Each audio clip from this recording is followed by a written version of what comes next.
Робототехника сегодня одно из важнейших направлений научно-технического прогресса. Это одна из самых динамично развивающихся областей промышленности и научных знаний.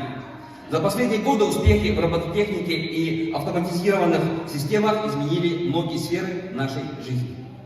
И не секрет, что робототехника – это командная работа, которая влечет за собой функциональное распределение обязанностей, взаимозаменяемость и коллективную ответственность за результат.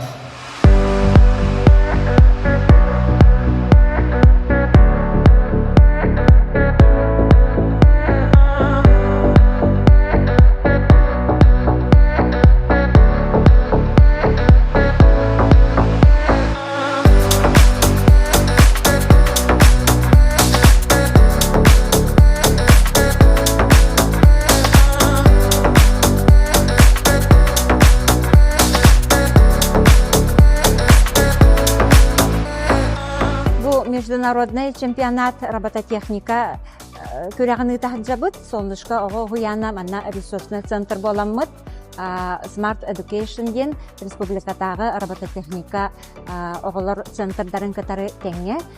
манны күрәгә табыт биге дитсапыт ыппыта уже төрдүс хырыта болар биги категория бит дошкольный ден онно төттериттен алталаргар хәттелергер састагылар кытталлар манна кинилер сокровище недр ден быелгы теманан проект оңорон алылар онтуктарын кепсиллер онна кайдак үлелерин тугу билбиттерин көрбүттерин бәйләре команданын кайдак үлелерин көрдөрөн эксперттерге кепсәннәр кайдактарына Красноярская коракка барандар кыттыктактар биеха бу центральный округка пока алтаре боллубут атак 12 команда кыттар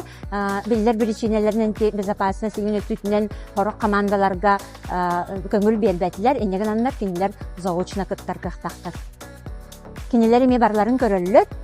эксперттер видеонан эме көрөннөр кораттагы отдел бут эме бахарыктактар кандык команда путевкаларын де